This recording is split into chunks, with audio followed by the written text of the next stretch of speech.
Good evening, everyone. And this is the second class of a course that just started last week. It's called Mind and Its Potential. It's the first module of discovering Buddhism.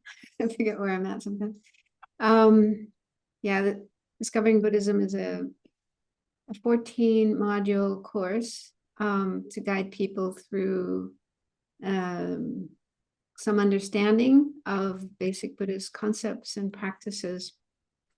And so we just started last week on this topic of mind and its potential. And I gave some explanation about the mind as it's understood in Buddhism, how it's defined as clarity and awareness.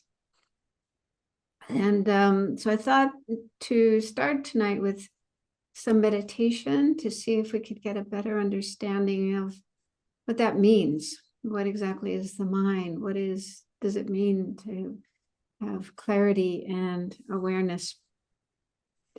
So I thought to start with a few minutes of just sitting quietly to settle down in the present. Following that, I'll recite the mantra of the Buddha. Some of you might know this mantra. It's used a lot in our organization, the FPMT. Lama Yeshe used to start his talks with reciting the Buddha's mantra. So it's quite nice to make that connection with the Buddha. So if you know it, you can also follow with me. Otherwise, you can just listen and try to feel some connection, some openness to the Buddha. Okay, so make yourselves comfortable. It's good if you can sit with your back straight, but don't be tense. Try to keep your neck, shoulders, and back as relaxed as possible, not tight and tense. And in fact, try to keep your whole body as relaxed as possible. Some of you may have been working today, doing a lot of things, running around. There might be some tension left over from your day's activities. If there is any tension, see if you can release it, let it go. You can imagine it just kind of melting and then flowing out of you, disappearing into the earth below.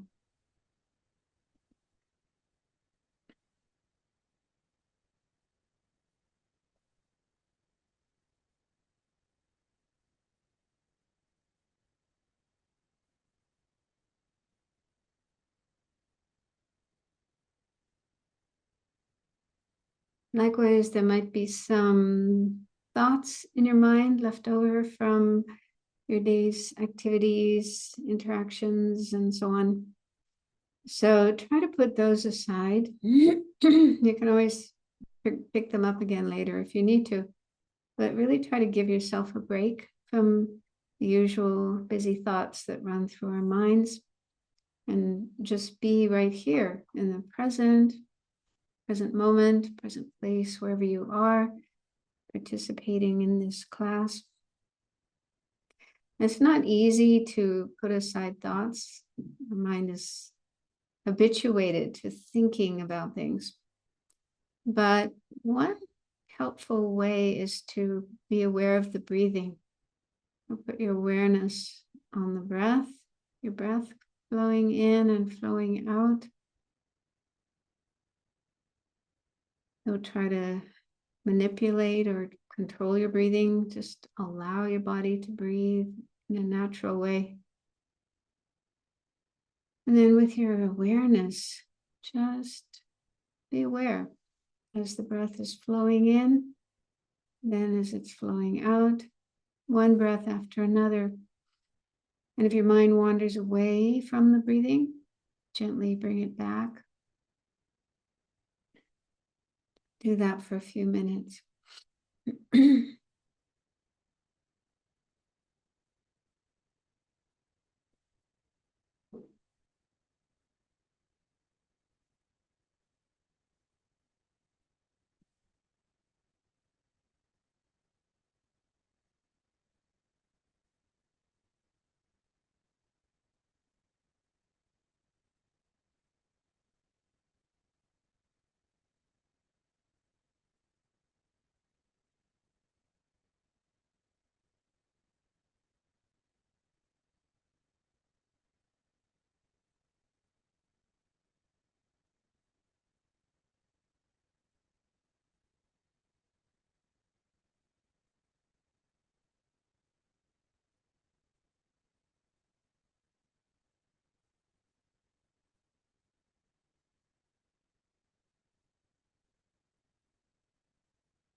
So some of you may have taken refuge and you already feel a connection with the Buddha. If you want, you can imagine the Buddha in front of you. And those who haven't taken refuge, who are just learning about Buddhism, not yet sure if it's something you want to pursue, then you can still think of Buddha and his qualities, great compassion and love for every living being throughout the universe without leaving anyone out, totally dedicated to helping each and every one of us until we are free of all suffering and the causes of suffering and have achieved genuine peace and happiness, the exact state that the Buddha himself attained, the state of enlightenment. And great wisdom, clarity of mind, free of delusions, confusion, suffering, all kinds of problems, but totally beyond all of those. So he's someone who can guide us. He's someone we can rely on to help us with our own problems and difficulties and achieving genuine peace and well-being. So if you can feel that, then while we recite the mantra of the Buddha, you can imagine light flowing from the Buddha's heart, the light representing all those excellent qualities that he has, compassion, love, wisdom, and so on. And it flows into you, filling you completely from head to toe, bringing clarity, peace, and help with whatever problems or difficulties you're facing.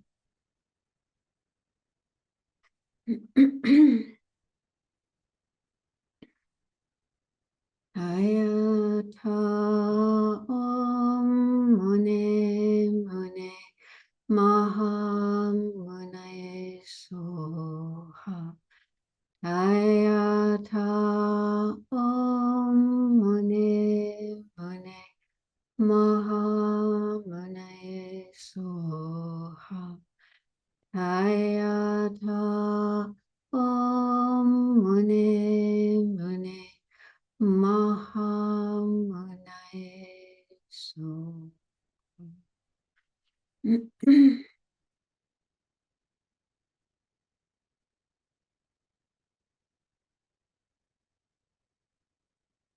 Allow yourself to be filled with the light, the energy from the Buddha's heart, helping you be more clear about what we are looking at in this course, which is the mind.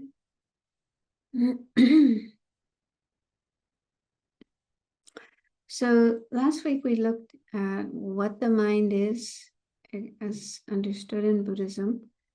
And there are two main qualities of the mind, clarity and awareness. So let's try to get a better understanding of those. So the word clarity can have different meanings. One meaning is that the mind is not physical. It's not made of atoms, particles of matter. So that means it's not something we can see. It doesn't have color or shape. It doesn't have any physical properties.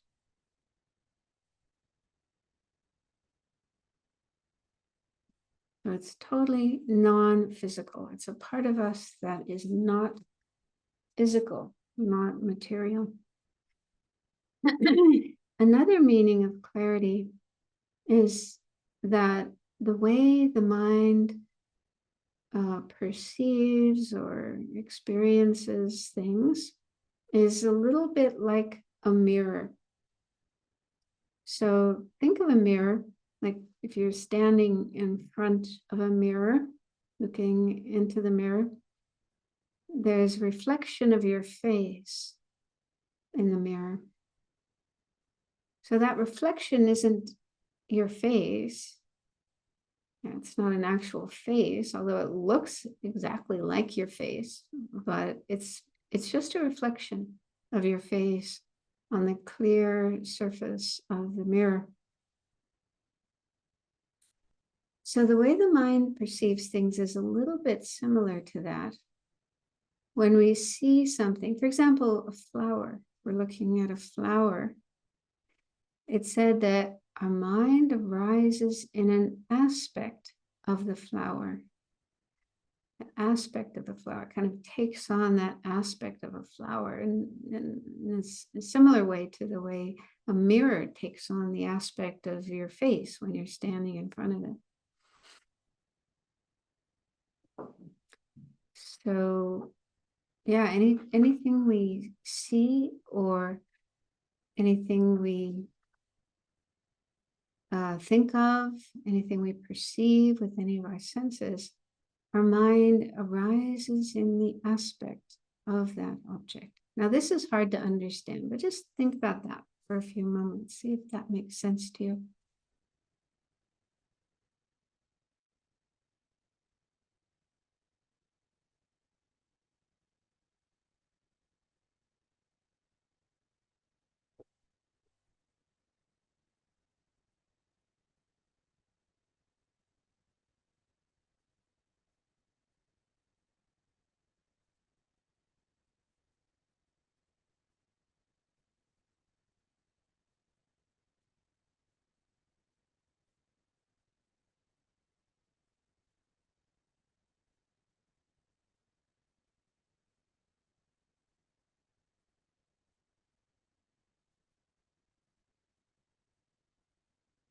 No, don't worry if you find that hard to understand.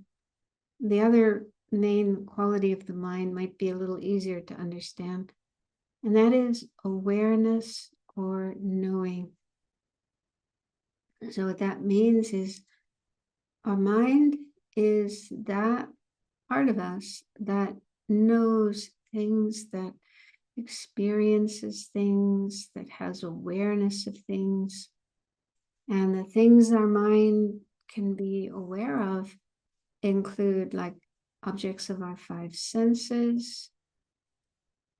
So right now we have our eyes closed, so we're not seeing visual objects, but you probably hear sounds. There may be sounds in the room, the place where you are.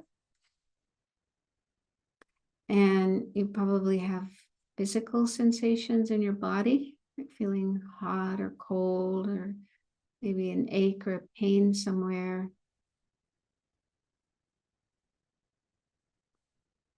So just pay attention to what your mind is experiencing right now. Sounds, sensations in your body, maybe images in your mind, thoughts or memories in your mind. So that's your mind. It's your mind that's experiencing those different objects.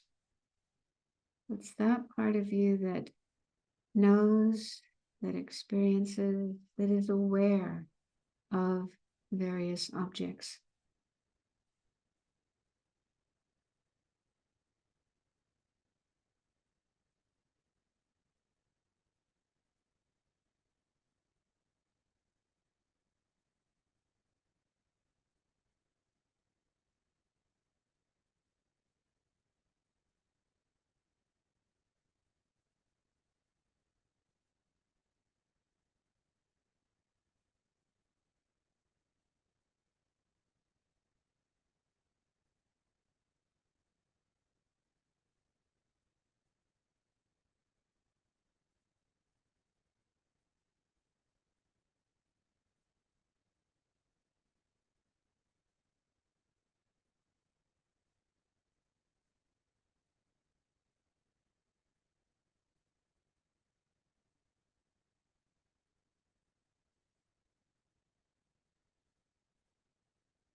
So if you heard the bell or the gong, that was your mind that had that experience of hearing. Okay. So we're going to look at some more features or characteristics of the mind a little later that might help you have a better understanding of what the mind is. But I just wanted to share with you something from the Dalai Lama in the book, The Foundation of Buddhist Thought, which is volume 2 of the series, Library of Wisdom and Compassion. And in this section, he's talking about how to become aware of the clarity and awareness nature of the mind, the nature of the mind. And he says it is difficult. So if you find it difficult to notice the mind, understand the mind, then that's not surprising. And so he says here, the mind is usually invaded by a host of constructive and destructive thoughts that concern external objects and people we have perceived or experienced. These cloud the clear and cognizant nature of the mind, preventing us from perceiving it. So one reason it's so difficult to notice the clear and knowing nature of the mind is because our mind is so busy. Yeah. Constantly different thoughts, different experiences are coming and going. Mostly the things that happen in our mind are related to external objects, other objects and people. And so he says we need to slow down this busyness of the mind. He says when the flow of thoughts slows down, it is possible to see into the depths of the mind, its clear and cognizant nature that is like a still pool of water.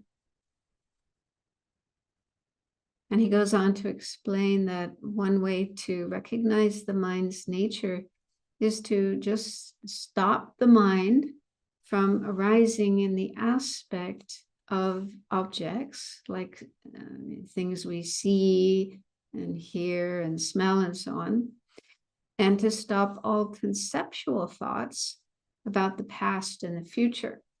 So if we can stop that normal activity of the mind, although it's not easy to do that, but he says if we can, then we can get a sense of the nature of the mind.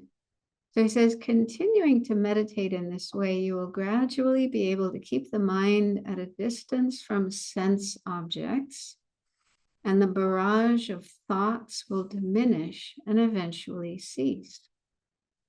By the mind not arising in the aspect of those objects, the clear nature of mind will become apparent. When you experience your mind in the absence of thoughts about the past and the future, you will have a sense of vacuity, which is the gap between the mind and those objects.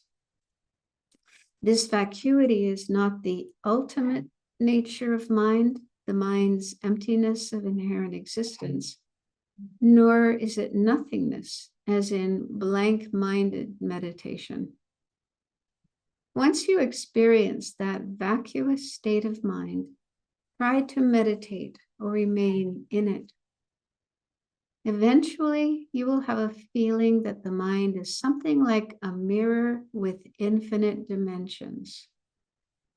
I mentioned during the meditation that it said that our mind, the way our mind perceives things, experiences things, is a bit like a mirror that's reflecting whatever is placed in front of it. Whenever the mind contacts an object, a reflection immediately arises. In this way, understand the mirror-like clarity of the mind.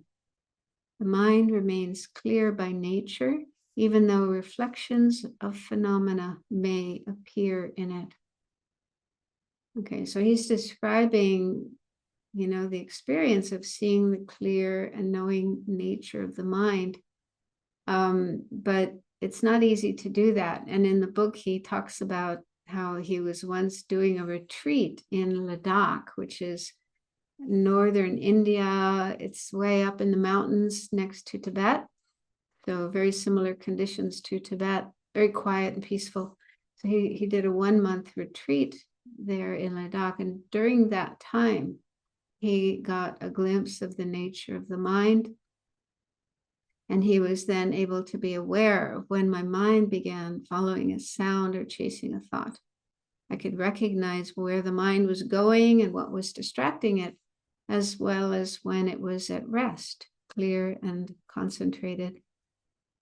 But after that 1-month retreat, I resumed my usual busy duties and came back to my original state. So he was able to, have that experience of the nature of the mind when he was in that situation doing retreat in Ladakh. But it sounds like when he returned to his usual life in Dharamsala or traveling around, busy, seeing people and so on, then he was no longer able to have that experience. So it does require kind of special conditions, special circumstances, and quite a bit of practice to actually recognize the nature of the mind.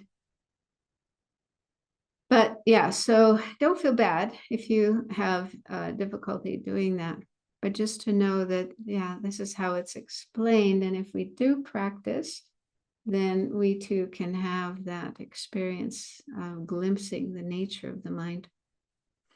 And in that passage that I just read, the Dalai Lama mentions the ultimate nature of the mind. So the first slide that I'm showing you today shows how the mind has 2 natures. So if you could put the slides up.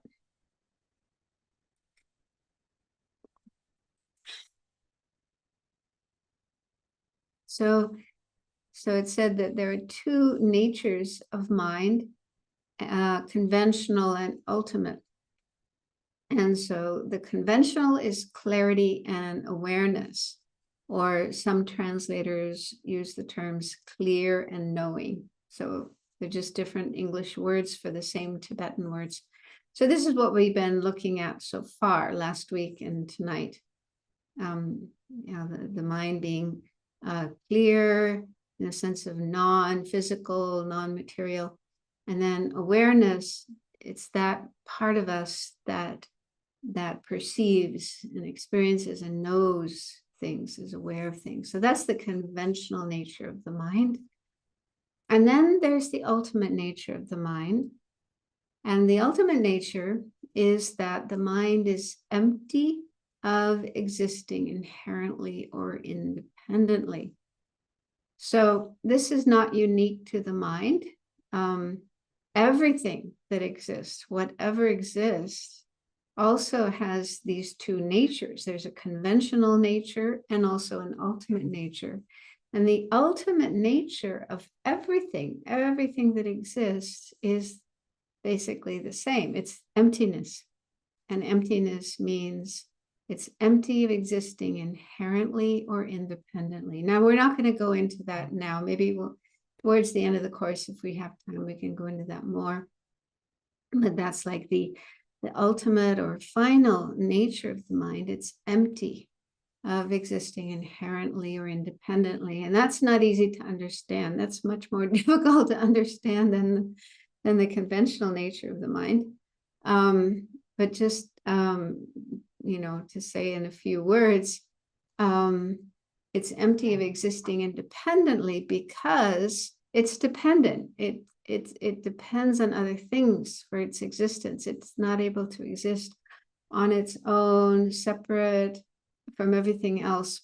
So the last bullet point mentions the different ways that the mind is dependent. It depends on causes and conditions.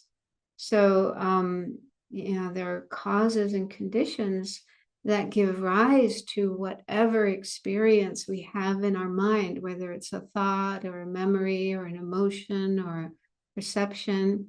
So those happen as a result of or in dependence on various factors, causes and conditions. We'll learn about some of those causes and conditions as we go along in the course. But yeah, there's always other factors, causes and conditions that play into our experiences and give rise to our experiences. And that's important to know. That's useful to know, because that will enable us to make changes in our experiences if we want to. Like if we want to have less anger, okay? Anger comes up in our mind because of causes and conditions. And if we can learn what those causes and conditions are, we can work with those and bring about changes to them. And in that way, we can decrease our anger, have less anger. So it's very useful to learn about causes and conditions for different minds that arise. And then parts, the second thing that mind is dependent on is parts. So mind has different parts. Mind is not just one whole monolithic thing that's always the same and doesn't change. We're going to learn more about that tonight, but there's actually many different parts to the mind. Yeah, mind is more like a term given to this this flow, this stream of different experiences that arise and pass, arise and pass, arise and pass. So all those different experiences are parts of the mind. The mind is made up of those parts. And then the last point, imputing terms and concepts. Well, that's very difficult to understand, more difficult than causes and conditions and parts. But basically it means that, yeah, whatever there exists, whether it's mind or a computer, a phone, a car, a hamburger, whatever, things don't exist in the way we refer to them from their own side. Like a car, for example. A car is just a collection of different parts, like pieces of metal and wheels and a motor, an engine, glass, seats, and so on, all these different parts put together. And then we call it a car. We give the name, the label car to that collection of parts. So it's imputed or labeled or designated car by human beings. Okay, human beings invent cars, create cars, produce cars, and then give them that name, the name car. So it's like a fabrication of human mind, conceptual mind, and different labels and so on. And the car is not something that exists on its own, from its own side, like out there, over there, all on its own, but rather we impute car onto a collection of parts. So it's similar with the mind. Mind is a little harder to understand than a car because we can't see it. It's not a physical thing.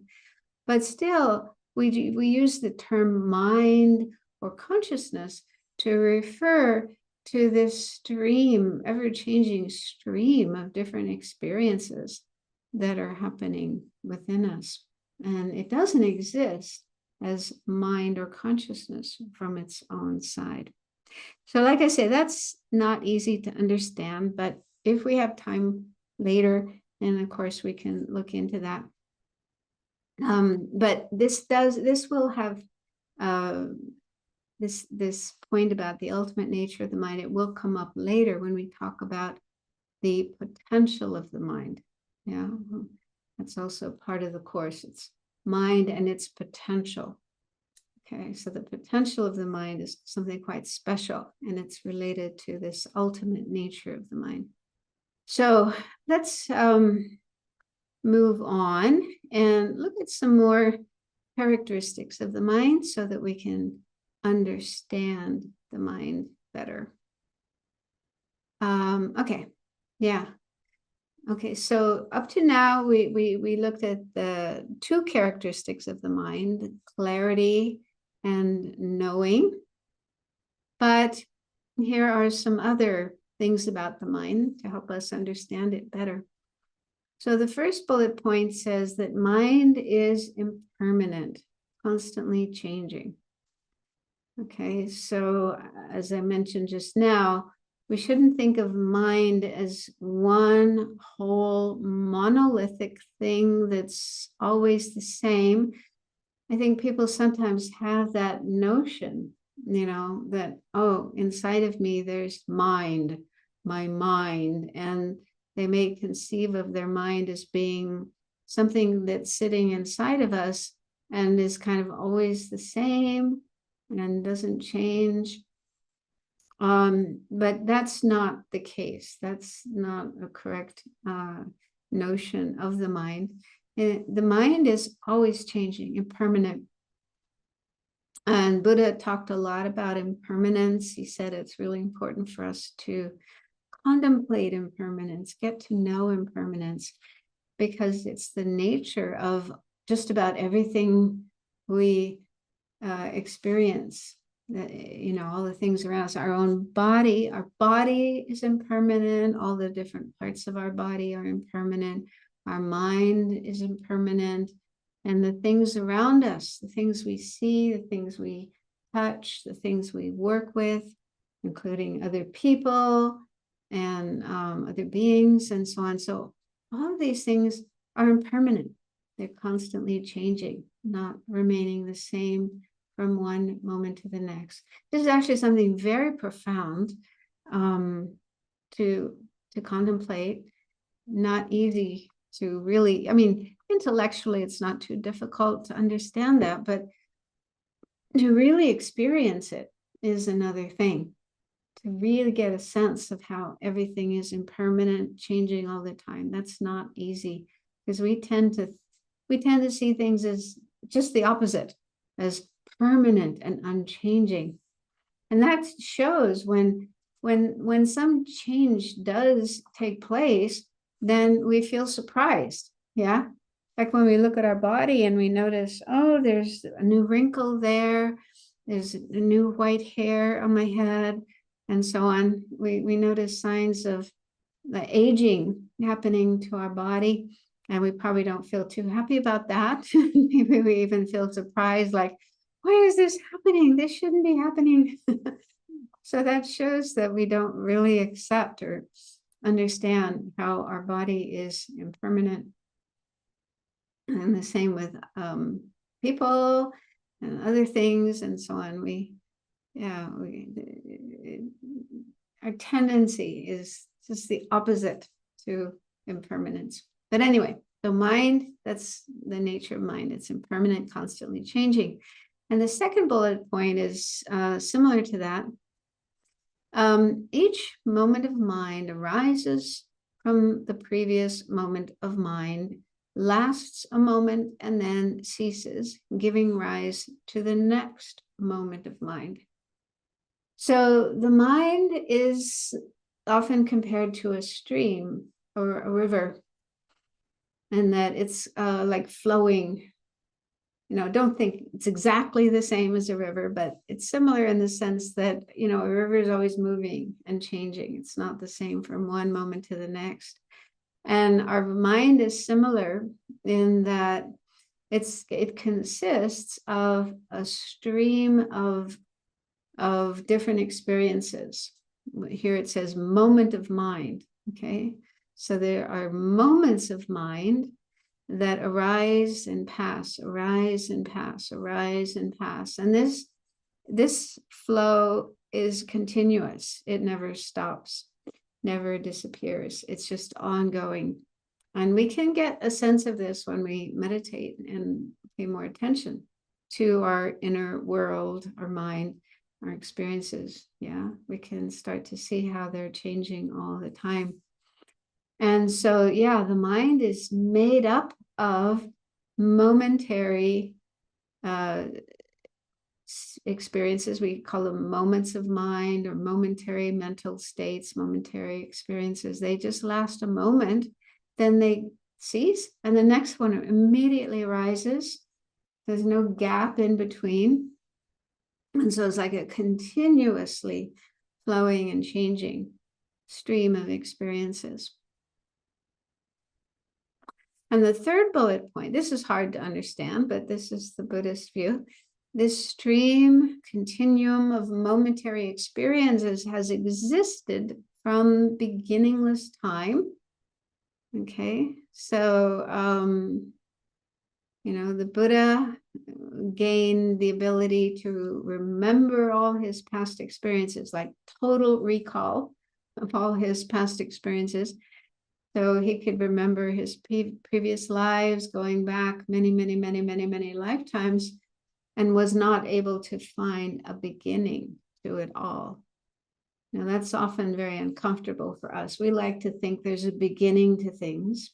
Yeah. Where did it start? How did it start? Where did it come from? we like a beginning to things. But with the mind, there's no beginning. And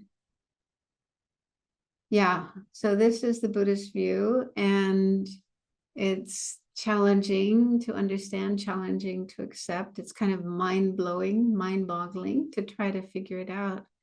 But I don't know, some of you may have been raised in Christianity. I was raised Catholic, and I was taught as a child that, the world and all of us were created by God. That's where everyone and everything came from. We came from God. So God created. So this world and the beings in this world had a beginning. But then what about God? Where did God come from? Okay. So if you ask that question, you'll probably get an answer like, oh, he was always there. He always existed. Yeah. I mean, I don't think any Christian will want to say that God had a beginning or God was created by somebody else. That wouldn't be right. And so it's kind of similar. Yeah, it's a little similar, When you try to find a beginning to something, then you have to say, well, what was there before? Yeah, where did that thing come from? Yeah. So, and then, in science, they talk about the Big Bang as the starting point of our universe and all the different worlds, and including ourselves. So we gradually developed on this particular planet, but it all started with the Big Bang. And according to Buddhism, okay, maybe there was a Big Bang, but what caused the Big Bang? I mean, there had to be something that existed before that to cause the Big Bang. Yeah. And then something existing before that and something existing before that. According to Buddhism, things come into existence from other things, from causes and conditions. It's not possible for something to come into existence from nothing, absolutely nothing. Okay. So anyway, don't worry about this one. It's not that important. What's really important is our present mind, because this is what we can work with. Yeah, and what we need to work with our present state of mind. So, trying to figure out this one about beginningless time, beginningless mind isn't so helpful. The next bullet point says it will never end. Okay, so this is actually there are different views about this in Buddhism. Tibetan Buddhism follows one strand of Buddhism called Mahayana, or Universal Vehicle Buddhism. And in this system of Buddhism, we say that mind will never go out of existence. It will continue to exist life after life after life. And at some point in the future, our mind will become enlightened. I mean, that won't happen automatically, but we have to create the causes for it. So if we do the right things and purify our mind and so on, then our mind will become enlightened, just like the Buddha's mind. And once the mind is enlightened, it doesn't cease. It continues to exist, and it will exist forever as enlightened mind. But there are some people, some Buddhists in the Pali tradition, for example, in Southeast Asia, who have a different view. They believe that when a person becomes enlightened, or when they attain nirvana, become an arhat, then they continue to exist until their body dies. And when their body dies, the mind of an enlightened being or an arhat will go out of existence, will cease to exist, will no longer exist. But yeah, there are some Buddhists who believe that, but in our tradition, Mahayana Buddhism, we say no, mind will never go out of existence. It will always exist. But again, that's not something to worry about. Again, the most important thing is our present mind and learning how to work with our mind to make it more positive, constructive, beneficial, better state of mind, a better mind, and less unhappy and disturbed and confused and so on. And then the last bullet point says each person has their own individual mind stream. There is no universal mind, which is sometimes called cosmic consciousness, that we are all part of. Okay, so there are some people, not in Buddhism, but in non-Buddhist traditions from India. I don't remember the names of those schools, but anyway, in the Indian non-Buddhist traditions, there is this view of a kind of universal mind, the cosmic consciousness that we are all part of, although we don't realize it, and we need to realize it. But that's not correct according to Buddhism. That's not a Buddhist view. Rather, the Buddhist view is each individual person has their own mind, their own, and again, the mind is a stream, a continuum of ever-changing moments of experience. But yeah, we each have our own individual mind stream of mind and experiences that it's not that our minds can get mixed up with each other, or two minds can merge and become one mind.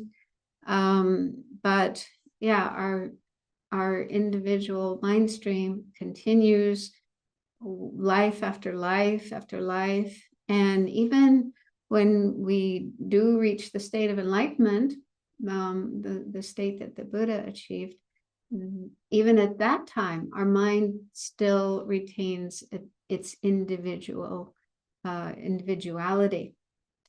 So for example, if there are two Buddhas, two Buddhas, two beings who have reached enlightenment, and so both of them have a mind that is fully enlightened, free of all confusion, all delusion, all obscurations, like totally purified and perfect in all good qualities, knowledge, realizations, wisdom, and so on. So they have the same qualities, the same abilities, but they still have their own individual mind stream. And they would remember, this is how I think of it, and I think my understanding is correct. Because, like, for example, in the sutras, sometimes the Buddha will talk about a past life that he had. And he said, I was this person, I was so-and-so, and I did such and such, and so on.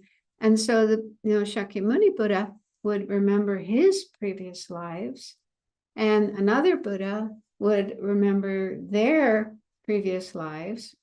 And it wouldn't be the case that one Buddha would remember being the previous life of the other Buddha. Okay, so just as each one of us has memories of our life when we were children, and then when we were teenagers, and then when we were young people, and so on and so forth. So we each have our own individual memories of our past experiences. So it's similar with a Buddha, an enlightened being. They would also have their own memories of their past lives, their past experiences, what they did, how they became Buddhas, and so on and so forth. So, yeah. So this is also a quality of the mind, that we each have our own individual mind stream that continues from one life to the next, and then eventually becomes an enlightened mind. Okay, so I thought to do another short meditation related to this, what we just looked at here, about the mind being continuum, continuity over time, and how one moment of mind arises, ceases, and then the next moment arises from that. Yeah, so the individual excuse me, the individual experiences we have in our mind are connected with each other. Okay, so what we experience at one point in time will affect what we experience at a later point in time. I don't think that's so difficult to understand, because, for example, if if we wake up in the morning and we're feeling kind of in a bad mood, not very happy, not very positive, then yeah, that unhappy state of mind will affect, later moments that we have, the morning, and maybe even the whole day. We might go through the whole day kind of feeling not very happy, not very positive. And the opposite is true as well. We wake up in the morning feeling happy, positive, good about ourselves, good about our life and everything, then that state of mind we have when we first wake up will affect the experiences we have later in the day. It could change later. Something might happen and we suddenly become unhappy, get depressed. But anyway, the point is that any experience we have at one point in time, even though it lasts only a moment and then it ceases, but it will still affect later moments of mind. So these individual moments of our mind are connected with each other and affect each other. Okay, so what we're going to do in this meditation is just try to go back in time and try to get a sense of how our mind, the mind we have right now at this present moment, arises from previous experiences. Yeah. Now we don't have to remember every single experience we've ever had, but just to get a sense of, the mind being a continuum going back in time. We'll try to see how far back we can go. Okay, so once again, sit comfortably.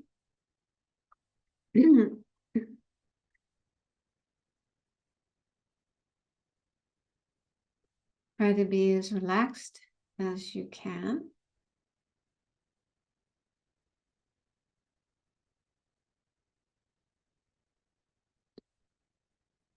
And let your mind be in the present, right here, right now, present moment.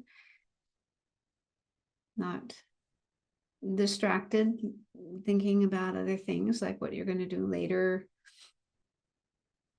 But just be as present as you can, right here, right now.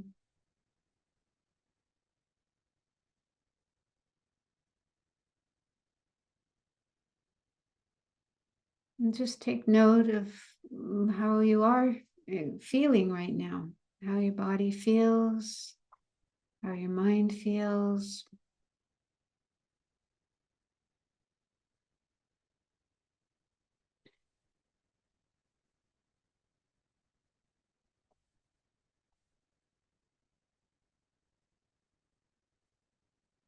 Now, follow the trail of your experiences backward through time.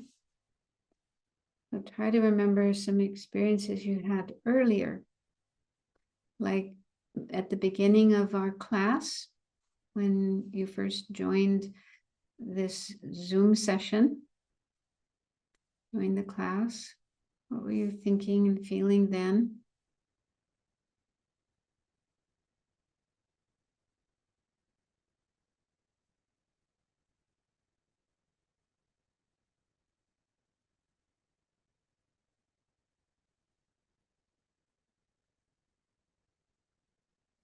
And then what were you thinking and feeling before that? Before you sat down and joined this Zoom session? What were you doing? What kind of thoughts and feelings, experiences you had?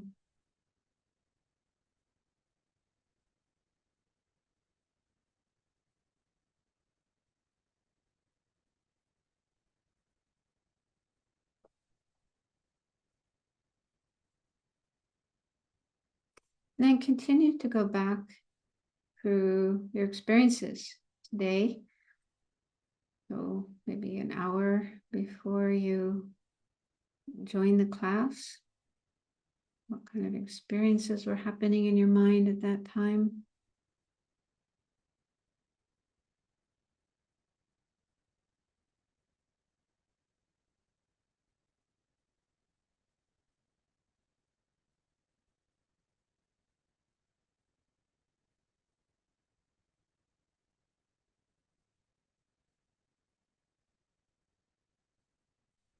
So on your own, just go back through your day and don't get stuck on any specific experience, what you were thinking, what you were feeling. Don't get stuck there, but just briefly remember it and then continue going back in time to an earlier point, what you were thinking and feeling at that point, and so on. So just trace your mind, your experiences back through this day and try to get a sense of your mind being this stream of conscious experiences flowing through time, one experience after another, continuously without break.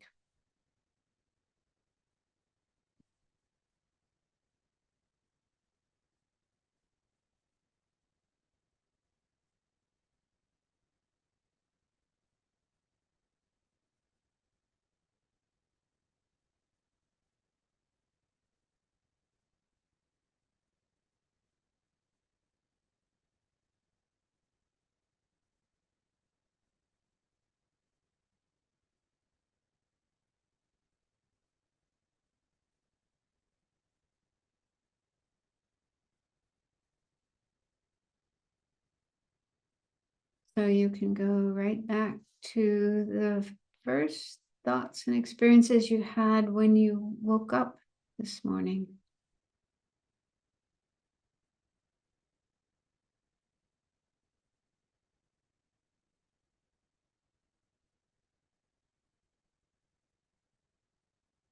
And maybe you can remember some dreams that you had during the night while you were asleep.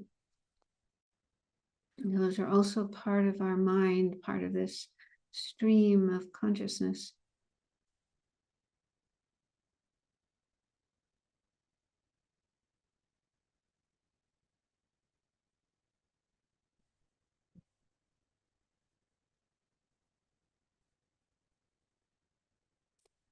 And you can try to remember your last thoughts last night before going to sleep.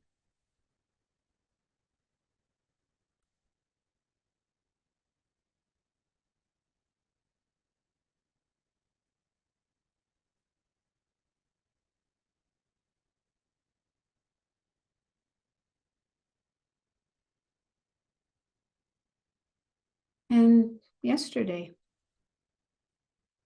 you remember some experiences you had yesterday that are part of this same stream of awareness.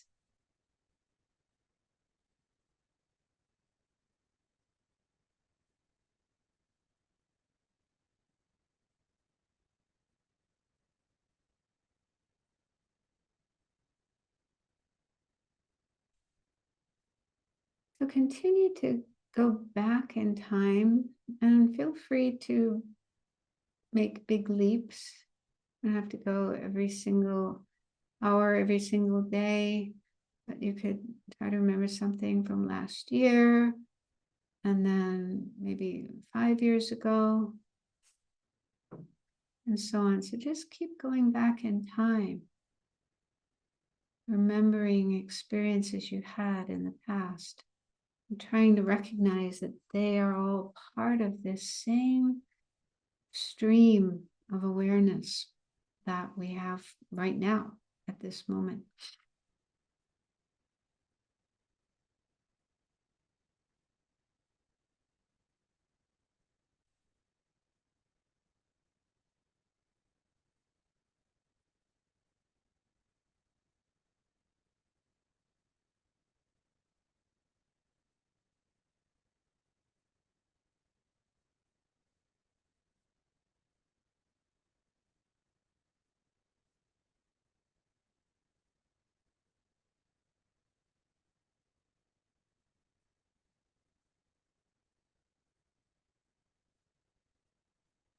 And see if you can go all the way back to your earliest memories of this life.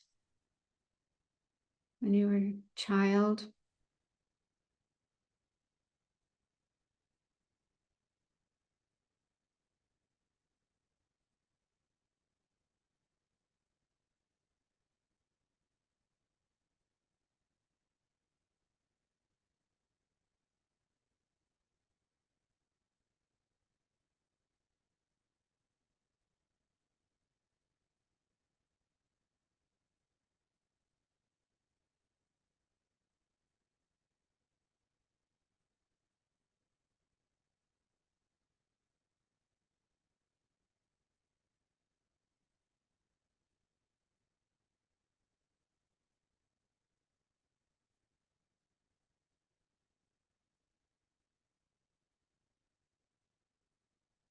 now try to understand that all of those experiences that you are able to remember are part of the same continuum of mental events, mental states that arise and pass in an unbroken continuum, a chain going from one day to the next, from one moment to the next.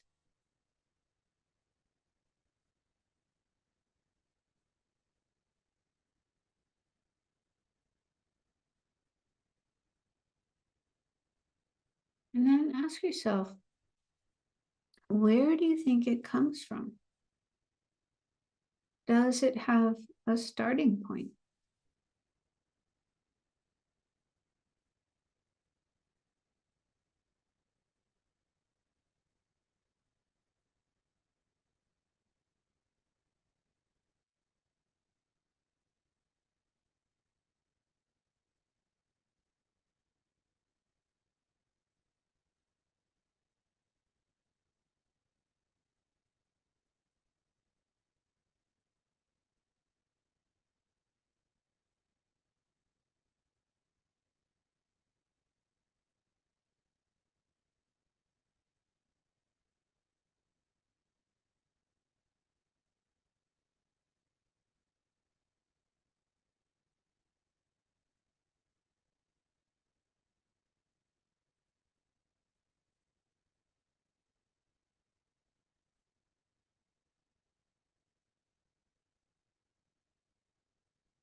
So I don't know a lot about science, but the little I've heard is that this is one of the big questions that scientists are grappling with. What is consciousness?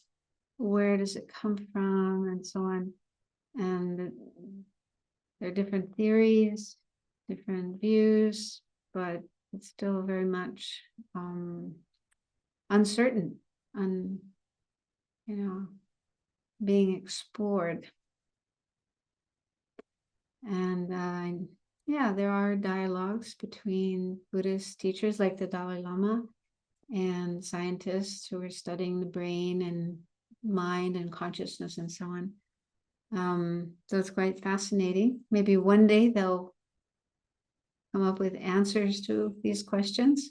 But again, it's not the most important thing. The most important thing really is our present state of mind, our present experiences, and learning how to work with our mind so that we have greater peace of mind, well-being, happiness, and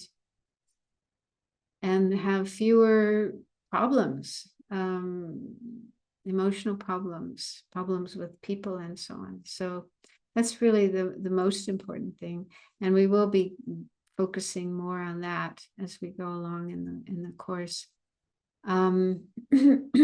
But I think it's helpful to be able to work with the mind. It is helpful to have some understanding of the mind as it is explained in Buddhism. And that's why I am talking about these different points.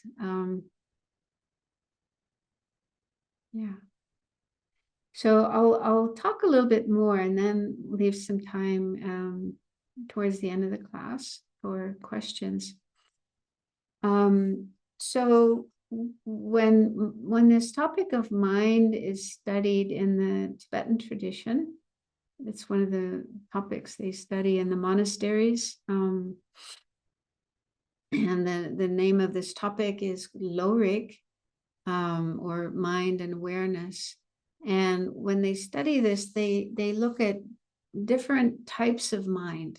Again, mind isn't just one thing that's always there, always the same, but there's actually different types of experience that we have.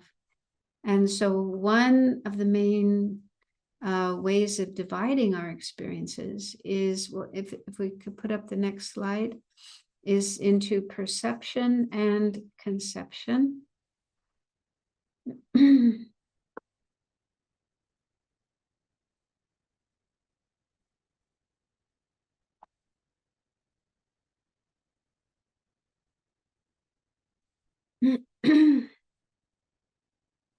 Michael, are you there? Hello, Michael? Yeah, give me a second. My computer is not responding. Oh, okay, sorry.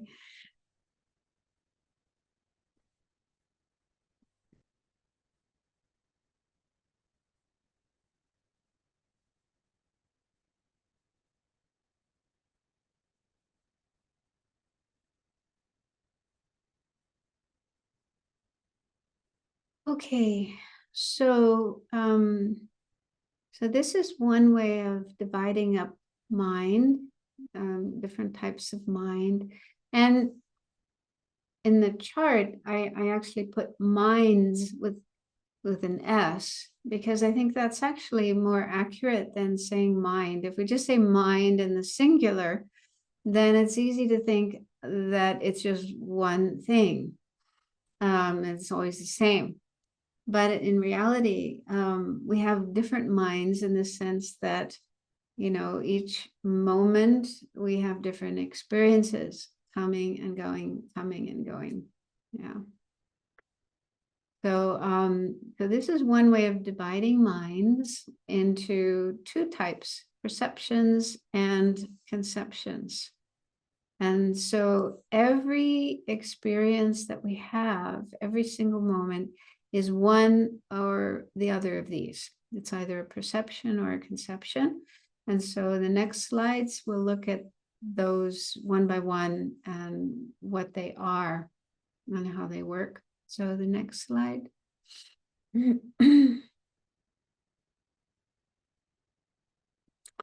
Okay, so perception is also called a non-conceptual mind. That's in the Tibetan text, that's the term that's used, non-conceptual mind. But yeah, we could also use the term perception. Okay, so these are minds that directly perceive an object rather than experiencing the object through the medium of a mental image. So that is the case with conception, the other type of mind that we'll look at in the next slide.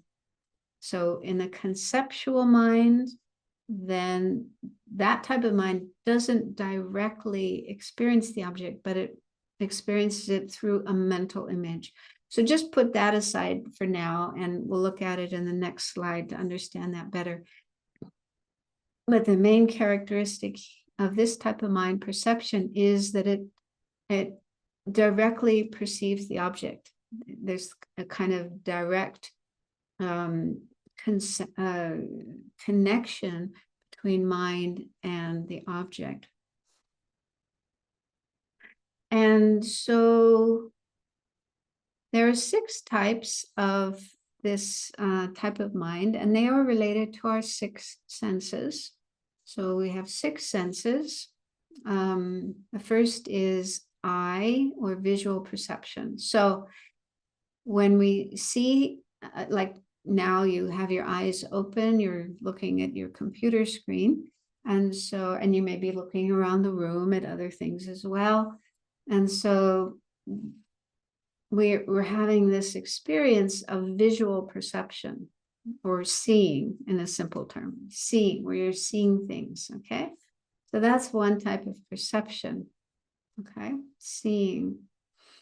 So when we see objects with our eyes, with our visual perception, then our mind is directly experiencing the object. We're not doing it through a mental image. And again, that becomes more clear when we get to the next type of mind, conceptual mind. Okay, so the first 5 of these kinds of mind are related to our 5 senses. Seeing, in simple terms, seeing, hearing, smell, taste, and then body perception. Okay, so these are often called sensory awarenesses, sensory experiences, because they're related to physical senses. You know, our eye is something physical, our ears are physical, our nose, our tongue are physical, our body is physical. So these are physical, material, they're made of matter. And so in dependence on our physical body, our physical senses, our mind is able to have these kinds of experiences of seeing, hearing, smelling, tasting, and then our body consciousness. So that, all the sensations we have in our body, like hot, cold, hungry, thirsty, pain, pleasure, and so on, or just the sense of touch. Like if you're sitting on a chair, then you have that sense of your body against the chair. Or if you're touching something with your finger, then you have that experience of touching. Okay, so those first 5 are pretty straightforward. Okay, and according to Buddhism, when we ever have any of these experiences, like seeing, hearing, and so on, it's actually our mind, our consciousness, that is having that experience. It's not our brain, it's not our eyes, but rather it's the mind that is experiencing visual objects, sounds, smells, tastes, and tactile sensations. Now, the 6th one is called mental perception. This is a little tricky. So Buddhism says, we have 6 senses. The first 5 are pretty straightforward. The 6th sense is our mental experience. And most of the experiences that we have with our mental consciousness are conceptual ones, which we'll look at in the next slide. We think about things, we remember things, we fantasize, we feel emotions. Okay, so those experiences are all conceptual. And so, for example, if you think about a person, it could be your mother, your father, your friend, your dog, whatever. So you can be sitting right now where you are, and think of that person that you know very well and maybe you have very good feelings for. So even though that person may be somewhere else or even gone already, like probably many of us have lost one or both of our parents. So they're not even alive anymore. They're not even present in this world, but we can still think of them and have a mental picture, a mental image of our mother or our father. Okay, so that's an example of a conceptual mind. And the way that conceptual minds work is that they work, what they experience is an image of the object rather than a kind of direct experience of the object. They experience things through images. But here on this, on this slide, we're looking at perception. So mental perception, this does happen. This is perception that happens with mental consciousness, and it doesn't perceive its object through mental image, but directly. Now, there aren't so many examples of this that we experience. One example is clairvoyance. And there's different kinds of clairvoyance. One type of clairvoyance is when a person is able to see another person's mind. They're able to see what's happening in someone else's mind. Yeah.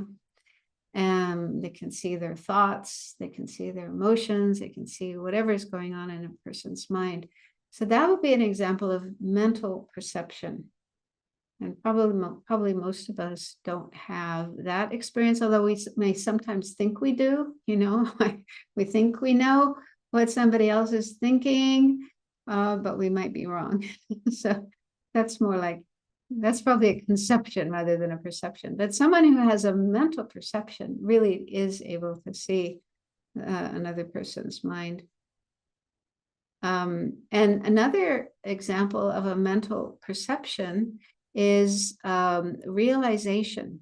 So through the practice of meditation, through developing one's meditative ability to a very high degree, one can reach a point where one can have a direct non-conceptual realization of some object, like emptiness or impermanence, or there's certain objects that are important to learn about and realize to progress along the path, mainly emptiness.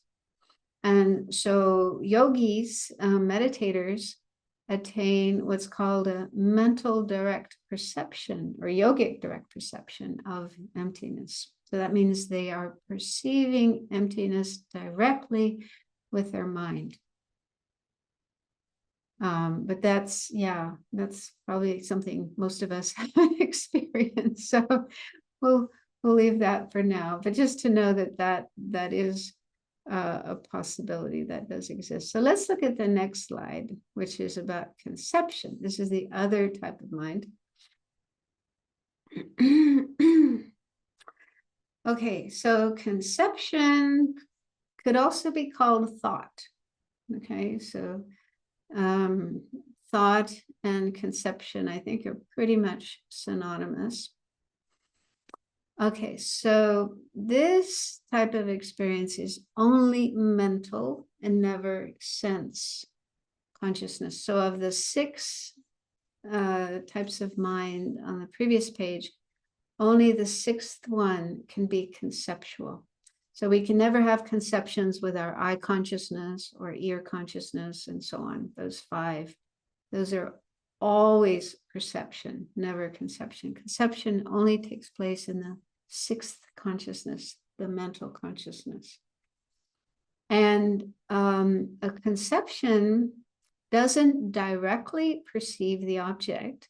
Instead, it knows the object via a mental image. And the term mental image in some books is called a meaning generality. That's actually a translation of the Tibetan term, but that term probably doesn't make a lot of sense to you. So I think mental image makes more sense. Or another translation is a conceptual appearance. Okay, so let's just try an experiment. Okay, so right now, if you have your eyes open and you're looking at your computer screen, okay, so that is a direct perception. You are directly perceiving the computer screen with your eye consciousness, okay? And now close your eyes and try to remember the computer screen, what you saw on the computer screen.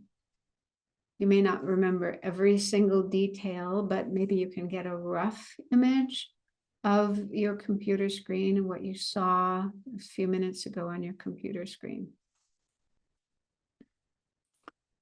Okay, so you can probably get some kind of image of it, but it's probably not as clear and complete as when you have your eyes open and you're looking at it, right? Okay, and so that's a mental image. Okay, so whenever we think of something or we remember something or we fantasize, so in all those experiences, what is appearing to our mind is a mental image. It's an image, excuse me, an image of the object rather than, having a direct perception of the object. So we probably, I mean, I don't know about you, but I have this all the time, all day long, mind is thinking about things, remembering things, fantasizing things, dreaming about things. Okay, so these are all conceptual minds, and their object is a mental image rather than the actual object. Now, if we look at a flower, you go into a garden and you look at a beautiful flower. Okay, so it's like very, very clear and bright and vivid when you're looking at it. Then afterwards, you're inside the house again or somewhere else, you can close your eyes and remember that flower, and you can have some kind of image in your mind of that flower, but it's probably nowhere near as beautiful and clear and detailed as when you look at it with your eyes. Okay, so then the third bullet point says the mental image appears like the actual object, and conception can't tell the difference. Now, that might sound strange to you. You might think, oh, I can tell the difference. Yeah, the flower that I think about is very different than the flower that I saw in the garden, very different. But the point here is when the moment we're having a conception, like a memory, for example, memories are types of conception.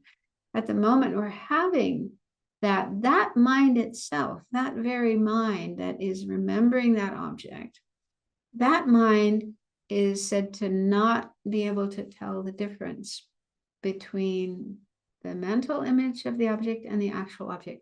And a way we can understand that is if we look at how we can get emotional, we can react emotionally just by thinking of something, like, for example, thinking of some delicious food that you would like to eat. Yeah, and your mouth might start to water and you get kind of excited. So that shows that, yeah, just thinking of that object can evoke the same kind of emotional reaction that we would have if it's right there in front of us. And the same with people. Yeah, when we think about a certain person, maybe it's someone we don't like, someone we can't stand. And just having thinking of that person can bring up that feeling of anger, aversion.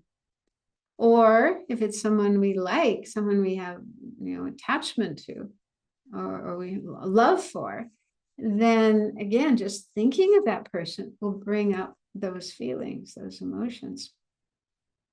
So I think that's a way to, to check if this is true. Yeah, that when we think of or remember an object, a person, or whatever, that even though that it's just an image of that object, but we still react to it as if it's the actual object. So the next bullet point says, because of this, conceptions are always mistaken. They mistake the mental image for the actual object.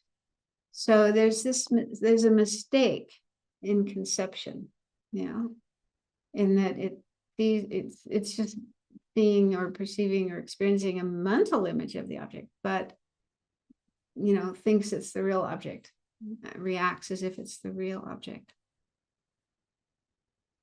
Okay, so that doesn't mean it's completely wrong. Now, I was going to talk more about wrong conceptions, but we've run out of time, so I'll save that for next week. Some of you may have questions.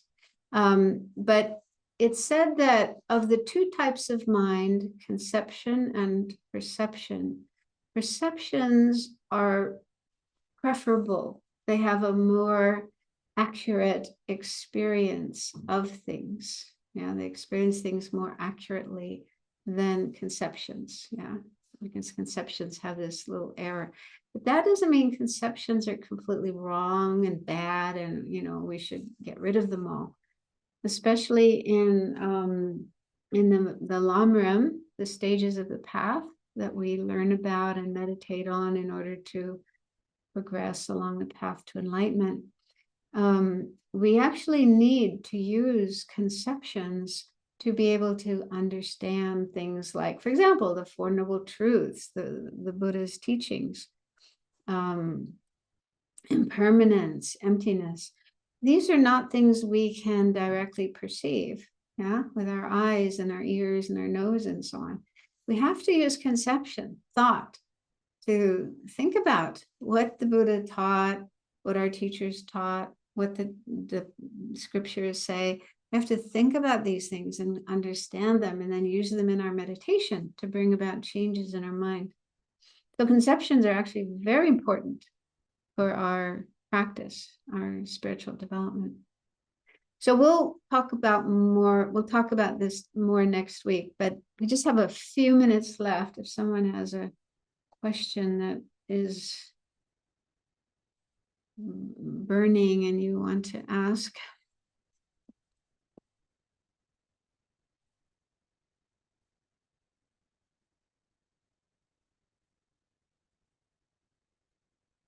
You can unmute or raise your hand. That's right. There's a function for raising the hand. You can use that.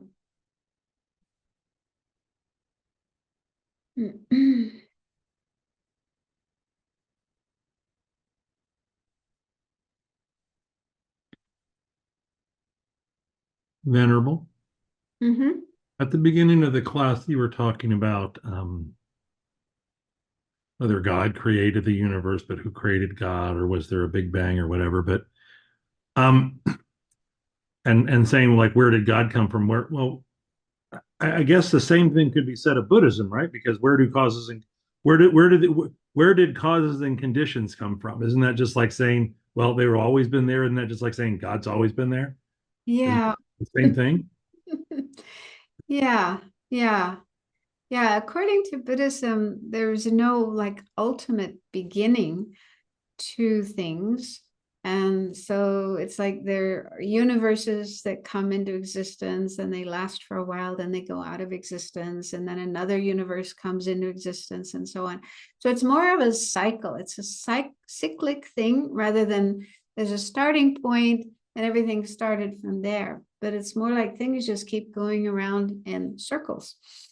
And there's no ultimate beginning. So you can't say there's a starting point or there's a creator that started it all. And I think it was Tipton Chudran who came up with this analogy of the number line. In mathematics, they have the number line. And if 0 is right in the middle, and if you go to the right of 0, you have 1, 2, 3, 4, 5. You can keep adding numbers ad infinitum. You can never reach an end. But likewise, if you go to the left, -1, -2, -3, -4, -4, and so on and so on, you can also go ad infinitum. whatever number you have, there's always another one before that. So there's no starting point of the number line, and there's also no ending point of the number line. You could just go on infinitely in either direction.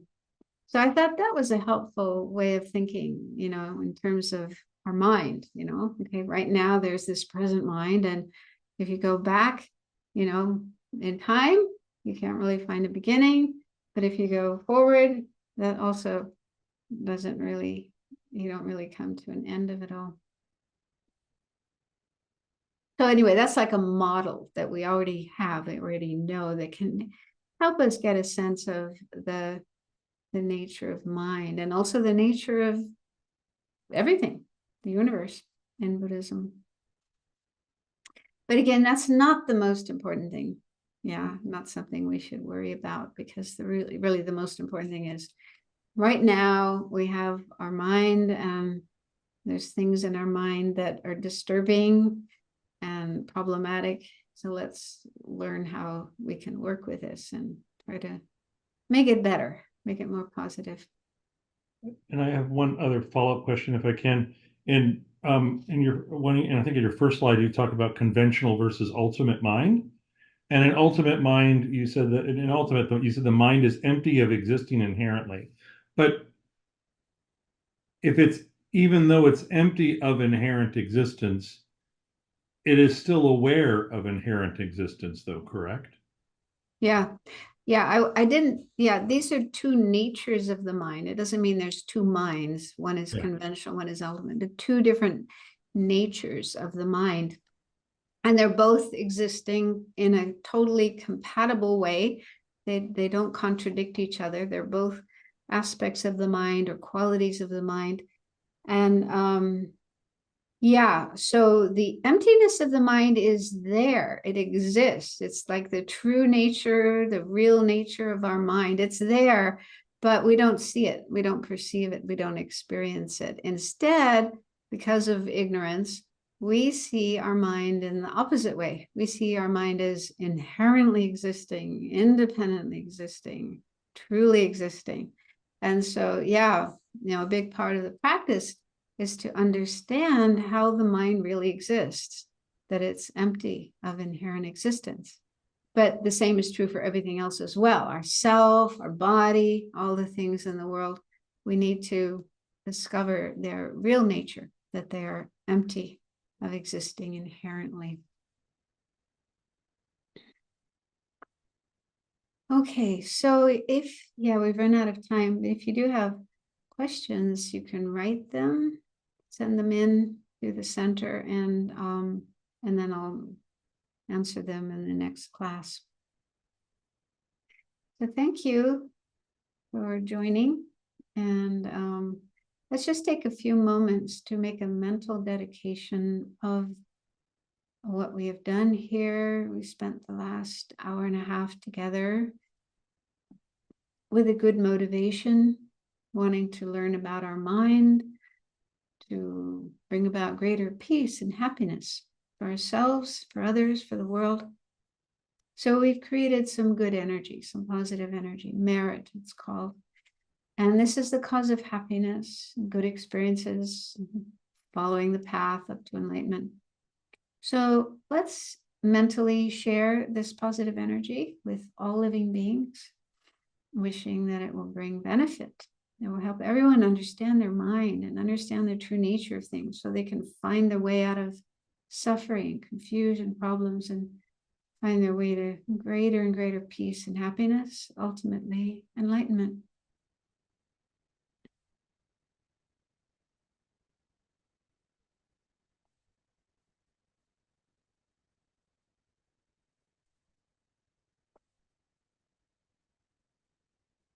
Okay, thank you for joining, and see you next week.